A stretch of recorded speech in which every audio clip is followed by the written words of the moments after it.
Risk అంటే ఏంటి, threat అంటే ఏంటి, వల్నరబిలిటీ అంటే ఏంటి, ఇవన్నీ కూడా మనం చూసాము. సో ఇప్పుడు రిస్క్ మేనేజ్మెంట్ స్ట్రాటజీస్, రైట్.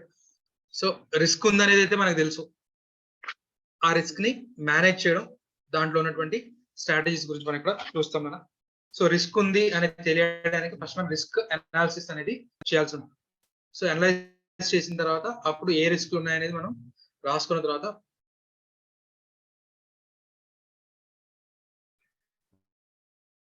వాటిని మనం ఏం చేయాలి అనేది చూస్తాం. So first risk analysis, security threats and determining their magnitude and impact on organization. So risk analysis అనేది ఏంటన్నా, identifying security risks and determining the magnitude and impact on organization. Magnitude and impact అంటే nothing but exposure. Definitions లో చదివాం కదా, asset, likelihood, exposure అని చదువుకున్నాం కదా. Exposure, magnitude and impact. And magnitude ఎంత వరకు, risk, right, nothing but exposure అన్నమాట. సో సెక్యూరిటీ థ్రెట్స్ ని, సెక్యూరిటీ రిస్క్ ని ఐడెంటిఫై చేయడం, అండ్ అలాగే ఆ రిస్క్ అనేది జరిగితే, మెటీరియలైజ్ అయితే కనుక దాని ఎక్స్పోజర్ ఎంత వరకు ఉండబోతుంది అనేది ఐడెంటిఫై చేయడం. సో ఇది మనకి రిస్క్ అనాలిసిస్ అట. అలాగే రిస్క్ అనాలిసిస్ గురించి మనం ముందు పేజ్ లో కూడా చూసాం. మనం పేజ్ నెంబర్ 1.23 లో చూస్తే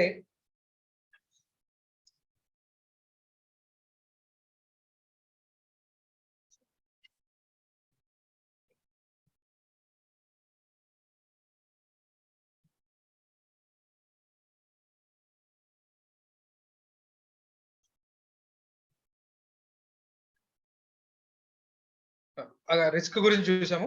so okay, right. So risk analysis first step. Next వచ్చేసరికి రిస్క్ మేనేజ్మెంట్. రిస్క్ మేనేజ్మెంట్ లో ఇప్పుడు మనం చెప్పుకోబోయే 2 పదాలు మొత్తం ఈ సిలబస్ మొత్తం వస్తూనే ఉంటాయి.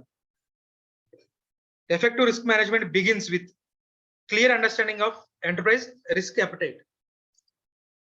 ఎంటర్ప్రైజ్ యొక్క రిస్క్ అపెటైట్ తెలుసుకోవడం. రిస్క్ అపెటైట్ ఎంతవరకు రిస్క్ నువ్వు యాక్సెప్ట్ చేస్తావు,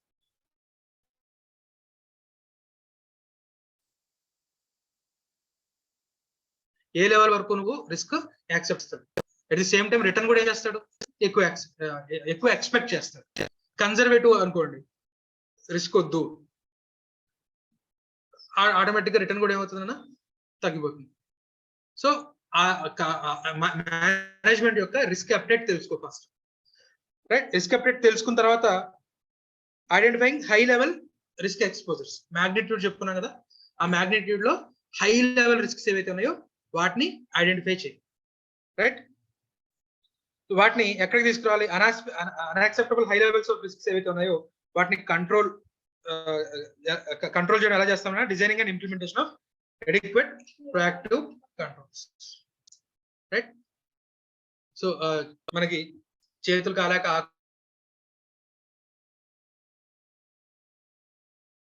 పట్టుకోకుండా, చేతులు కాలకుండానే ముందు జాగ్రత్తలు తీసుకుంటే దాని ప్రొయాక్టివ్ స్టెప్స్ అంటారు, రైట్. ఆఫ్ అడిక్వేట్ కంట్రోల్స్ ద్వారా ఏం చేస్తామట, హై లెవెల్ ఆఫ్ రిస్క్ ఏదైతే ఉందో దాన్ని యాక్సెప్టబుల్ లెవెల్ ఆఫ్ రిస్క్ తీసుకొస్తాం. యాక్సెప్టబుల్ ఇన్ ద సెన్స్ ఎవరి సెన్స్ లో మేనేజ్మెంట్. ఆ యాక్సెప్టబిలిటీ అనేది ఏంటి, రిస్క్ అపెటైట్. సో వాళ్ళ రిస్క్ అపెటైట్ కి తగ్గట్టుగా మనం రిస్క్ ఏం చేస్తున్నాం, తీసుకొచ్చేస్తున్నాం, యాక్సెప్టబిలిటీ లెవెల్ లో తీసుకొస్తాం. సో రిస్క్ మేనేజ్మెంట్ లో ఫస్ట్ స్టెప్ ఏంటన్నా, identifying and understanding enterprise risk appetite.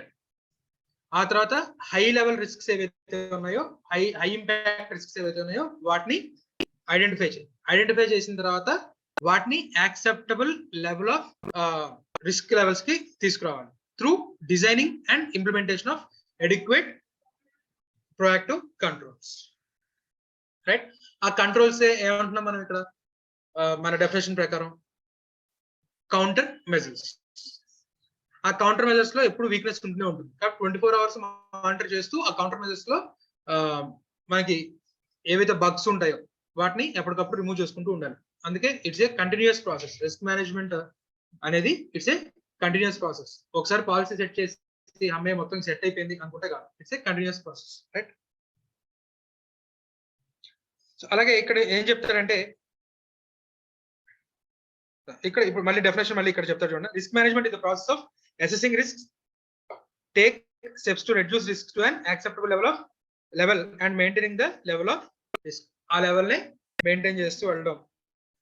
Risk management involves identifying, measuring and minimising uncertain events effecting resources. So పైన చెప్పింది మళ్ళీ షార్ట్ కట్ లో చెప్పాడు. సో రెండిట్లో మీరు ఏది రాసుకున్నా కూడా మంచిది. అయితే కంట్రోల్స్ ఇంప్లిమెంట్ చేయాలి అంటున్నాం కదా. ప్రతిసారి కంట్రోల్స్ ఇంప్లిమెంట్ చేయడం అంటే అది ఫ్రీగా వచ్చేది కాదు, డబ్బులు ఖర్చు అవుతాయి. సో ప్రతి చోట కంట్రోల్స్ ని ఖచ్చితంగా ఇంప్లిమెంట్ చేయాల్సిన, లేదా కొన్నిటిని ఇగ్నోర్ చేయొచ్చా? కంట్రోల్కి అయ్యే ఖర్చు మనం భరించగలమా లేదా? ఆ భరించే బదులు రిస్క్ ని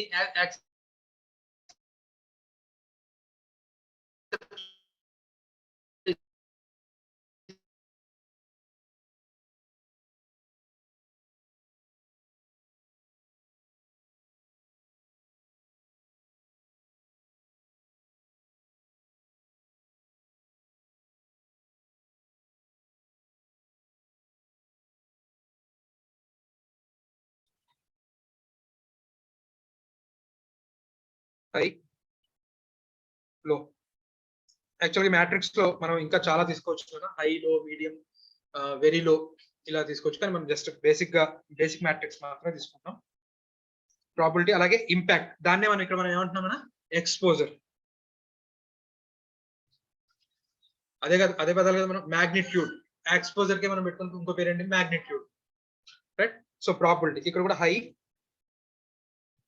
అలాగే లో. సో హై ఉన్నవి ఏంటంటే మనకి హై లెవెల్ ఆఫ్ రిస్క్, వాటిని ఐడెంటిఫై చేసుకోమంటాం. అలాగే ఎక్స్పోజర్ చాలా హై కానీ ప్రాబిలిటీ చాలా తక్కువ, రైట్? అలాగే హై ప్రాబిలిటీ, లో ఇంపాక్ట్, అలాగే లో ప్రాబిలిటీ, లో ఇంపాక్ట్. ఇలా 4 రకాలుగా మనం క్లాసిఫై చేసుకున్నాం అనుకో. ఈ ఏరియాని మనం అసలు వదిలేసేయచ్చు, కానీ ఎప్పటికప్పుడు మానిటర్ చేస్తూ ఉండాలి. లో ప్రాబిలిటీ, లో ఎక్స్పోజర్ ఏవైతే ఉంటాయో వాటిని మనం కంట్రోల్ మెథడ్స్ అవి ఏమి ఇంప్లిమెంట్ చేయాల్సిన అవసరం లేదు, యాక్సెప్ట్ చేసేయచ్చు. ఆ రిస్క్ మనం ఏం చేసేయచ్చు, యాక్సెప్ట్ చేసేసేయచ్చు. కానీ ఏం చేస్తూ ఉండాలి, ఎప్పుడు కూడా మానిటర్ చేస్తూ ఉండాలి. With in the tolerance limit ఉందా లేదా, right? With in the tolerance limit ఉందా లేదా, టాలరెన్స్ లిమిట్ దాటి వెళ్తుంటే కనుక మళ్ళీ దాన్ని టాలరెన్స్ లిమిట్ లోకి తెచ్చుకోవడం, రైట్? దీని ఇక్కడ మనం ఏం చేయొచ్చు అంటే accept and monitor.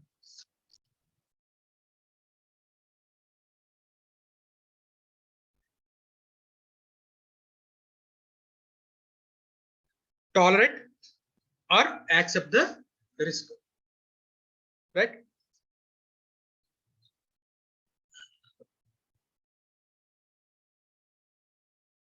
Some risks may be considered and probability of occurrence is low, and a low probability, low impact. వాటిని ఏం చేయొచ్చు ఇక్కడ, tolerate or accept the risk. And కానీ ఇంపార్టెంట్ ఏంటి, ఎప్పుడు ఏం చేయాలి, reviewed. Risk should be reviewed periodically to ensure that their impact remains low. ఆ ఇంపాక్ట్ లో గానే ఉంటుందా లేదా అనేది ఎప్పటికప్పుడు మానిటర్ చేసుకుంటూనే ఉండాలి. యాక్సెప్ట్ చేసావు అలా అని చెప్పి వదిలేదు, రిస్క్ టాలరెన్స్ లోపలే ఉంది కదా అని రిస్క్ అయితే యాక్సెప్ట్ చేసావు, రిస్క్ తీసుకోవడానికి రెడీ అయిపోయావు. కానీ దాన్ని ఏం చేస్తూ ఉండాలి, ఎప్పుడు మానిటర్ చేస్తూ ఉండాలి, రివ్యూ చేస్తూ ఉండాలి, right? Next, terminate or eliminate the risk. ఆ రిస్క్ ని కంప్లీట్ గా తీసేయాలట సిస్టమ్ లో. Terminate or eliminate. ఎలాంటి రిస్క్ ని మనం ఎలిమినేట్ చేయాలనుకుంటాం మనం? హై రిస్క్, హై ప్రాబిలిటీ ఉందనుకోండి, అలాంటి వాటిని ఏం చేయాలి మనం, ఎలిమినేట్ చేసేయాలి, రైట్? లేదా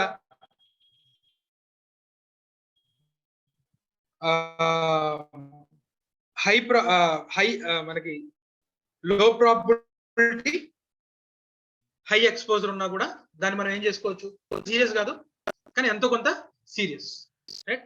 so high risk, high probability అయితే ఖచ్చితంగా ఏం చేయాలి, ఎలిమినేట్ చేయాలి. దానికోసం నువ్వు డివైజే కొంటావా, లేకపోతే సెపరేట్ గా ఒక డిపార్ట్మెంట్ పెడతావా, రైట్? లేకపోతే నీ ఎంటైర్ సాఫ్ట్వేర్స్, సిస్టమ్స్ అన్ని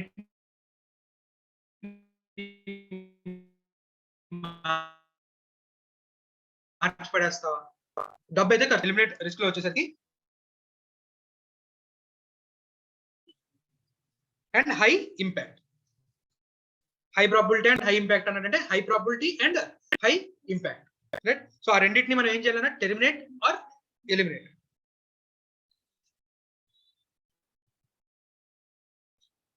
so avoid altogether, right? ఇది మనకి హై టెర్మినేషన్.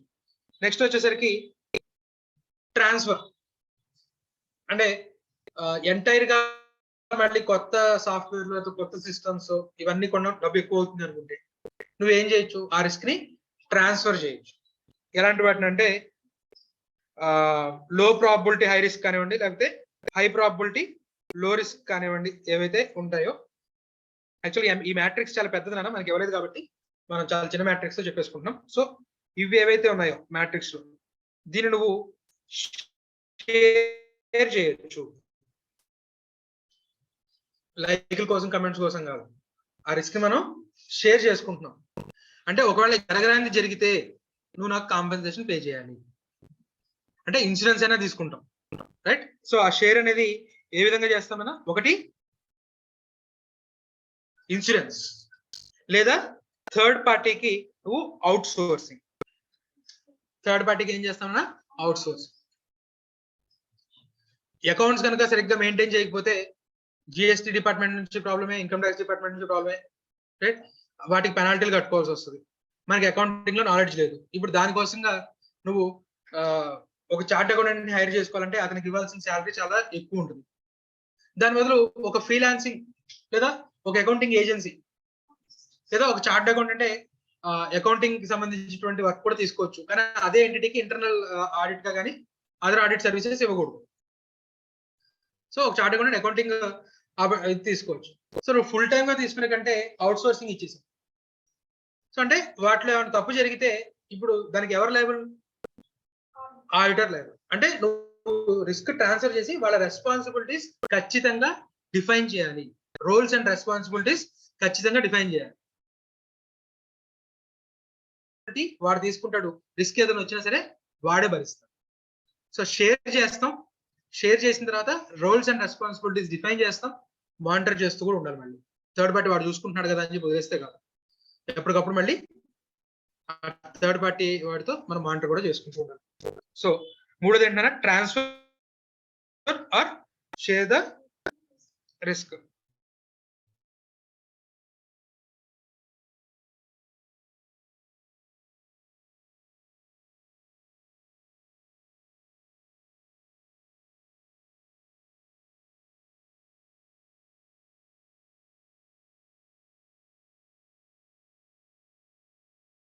ఆర్గనైజేషన్ ఇన్ఫ్రాస్ట్రక్చర్ ఉందో,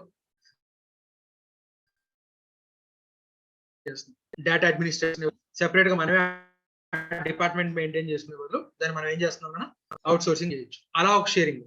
ఇంకో టైప్ ఆఫ్ షేరింగ్ ఏంటన్నా, బై టేకింగ్ ఇన్సూరెన్స్.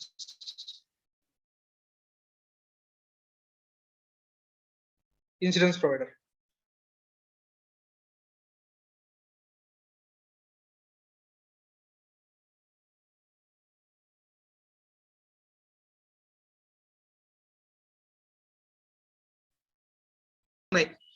యాక్సెప్ట్ చేయలేం అని యాక్సెప్ట్ చేయలేం. అలా అని చెప్పి దానికోసం ఏదైనా కంట్రోల్ మెజర్ తీసుకుందాం అంటే డబ్బు ఎక్కువ ఖర్చు అవుతుంది.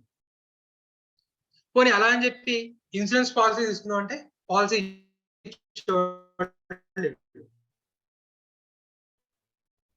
పై మూడిట్లో ఏది అప్లై చేయని స్ట్రాటజీ నాలుగో దాంట్లోకి వస్తుంది. దాన్ని treat or mitigate the risk.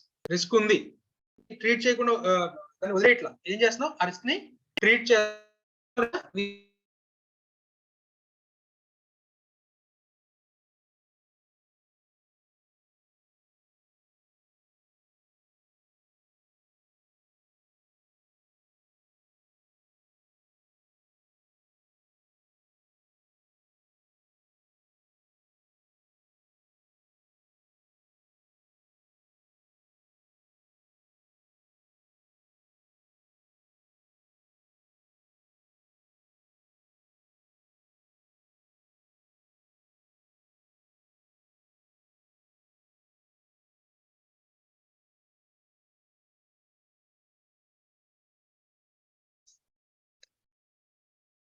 So పైన 3 అప్లై కాని చోట ఏం చేస్తామంటే రిస్క్ ఉంది అనేది యాక్సెప్ట్ చేసుకొని దాన్ని ఎప్పటికప్పుడు మానిటర్ చేసుకుంటూ లేదా వీలైనంత వరకు తగ్గించుకోవడానికి మిటిగేట్ చేయడానికి ఎలాంటి జాగ్రత్తలు తీసుకోవాలో అలాంటి జాగ్రత్తలు తీసుకుంటూ ఆ జాగ్రత్తలు నిజంగానే తీసుకుంటున్నారా లేదా అనేది మేనేజ్మెంట్ ఇన్వాల్వ్ అయ్యి మరి చూడాల్సి ఉంటుంది. రైట్.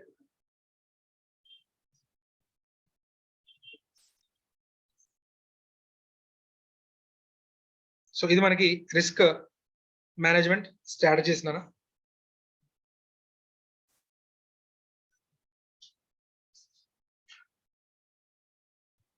ఓకే, మిగిలింది నెక్స్ట్ క్లాస్ లో చూద్దాం.